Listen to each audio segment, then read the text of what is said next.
Assalamu alaikum. Welcome to Arabic Khatawat. In this video, I'm going to read this letter, which contains quite a rich amount of vocabulary.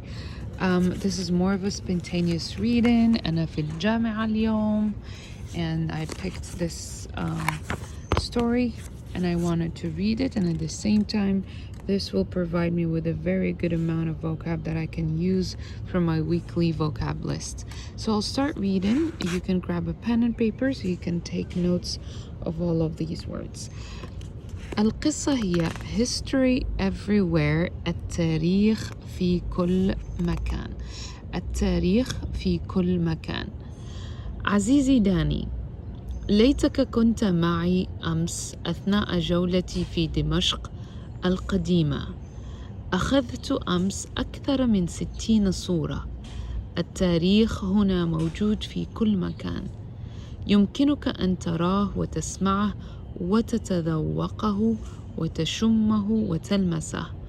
كل هذه الأصوات والروائح والأشكال والألوان، كل البضائع والمعروضات في الأسواق واللافتات فوق الدكاكين، الشوارع الضيقة هنا لم تتغير كثيرا منذ مئات السنين. سوق الحميدية مختلف تماما. مثلا عندنا في كاليفورنيا لو كان دكان يبيع مضارب التنس فإن جاره لن يبيع مضارب التنس أيضا. أما هنا فلو كان هناك دكان يبيع مضارب التنس فستجد أن الشارع كله يبيع مضارب التنس. أنا لا أعرف كيف يعمل هذا النظام الفريد في التجارة، ولكنه يعمل بدون شك. هذه الدكاكين موجودة وتعمل من مئات السنين. إنهم يعرفون شيئا هنا عن التجارة لا نعرفه نحن في أمريكا. للأسف هناك ضجيج. There is a noise in the background, so I hope you ignore that. But it's part of the reading. So this is more of a spontaneous reading. I just went through the text and I wanted to look at the vocab and see how I can write them down. I'll grab my pen and paper and I'll take a page. There we go. And I want to make sure that the words I am using will give me some sort of context for me to write a letter similar to this.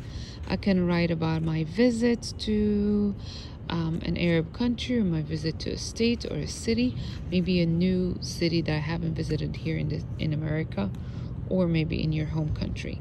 But لو كان, if there is, لو كان تماما completely, and I can say I loved it تماما. أحببته جدا, but how can I use تماما? مختلف تماما, very different, completely different. There we go. So I would use this phrase that occurred to me and I would say مختلف تماما. مختلف تماما.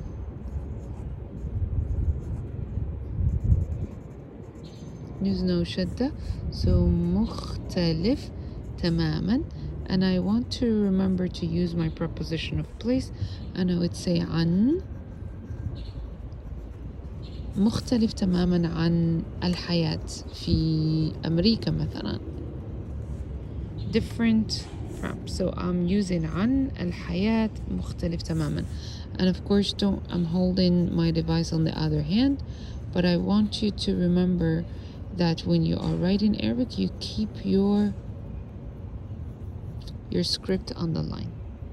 الحياة. So if I'm writing my regular handwriting, I would say مختلف تماما عن الحياة. So my regular handwriting is different than my teaching handwriting. So you can see the script. لو كان مضارب جاره نظام فريد بدون شك. Oh, بدون شك. I like بدون شك. بدون شك. And I would go to my text and see where did this phrase occur here. I'll look for it معي أثناء جولتي. وأشكال. Here مختلف تماما, completely different.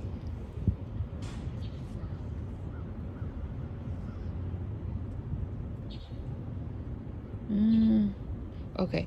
ولكنه يعمل بدون شك. But it works without a doubt. Without doubt, like shukuk is doubts, and then shak is one. So I'm using بدون شك. Then I would go again.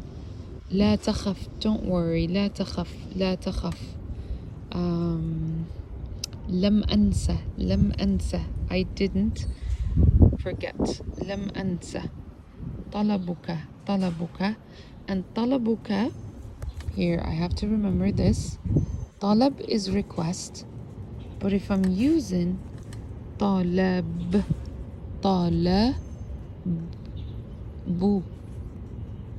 as singular, I would say طلب. And if I'm using possessive pronoun, I would say طالبك. If I have a dhamma on the ba, that tells me that the talab is a subject. And if I have ba, like fatha on the ba, that tells me it's an object. Like I received your request. وصلني طلب وصلني سمعت بطلبه وصلني طلبك. No, actually the ni is the objects. So توصلت بالطلب, the example I'm thinking about has a kasra on the ba. See, that's a very spontaneous way of reflecting on vocab.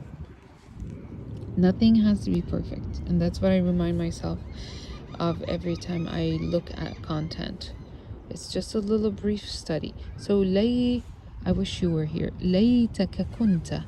جولتي يمكنك أن تتذوقه, تلمسه, بضائع, معروضات, لافتات فوق الدكاكين, لم تتغير. And I will go again and read this story one more time, or letter. And here it says مع تحياتي جمال, لا تخف يداني فأنا لم أنسى.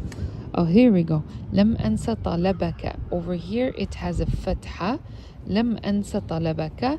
But if I'm using a verb that requires a preposition of place, then I will say توصلت بي, I received your. توصلت بطلبك, then I would put a kasra down here. طاولة الزهر في حقيبتي. طاولة الزهر في حقيبتي.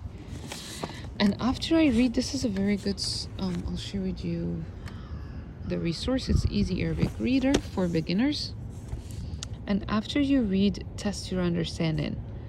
Where was Jamal yesterday? How many photos did he take? أخذت أمس أكثر من 60 صورة. Here we go. أخذت أمس أكثر من 60 صورة. What is the name of the market he visited? So I would look for the word market, سوق. And I keep going. صوت, شكل, لون, سوق, لافتة, دكان, مضرب, وسنة. And then this would be a brief, like about 15 to 20 minute reading those. If you have the resource, you can of course go over the content multiple times. I hope you have enjoyed this morning read, and remember to go to this resource. It's quite interesting and resourceful. Assalamu alaikum.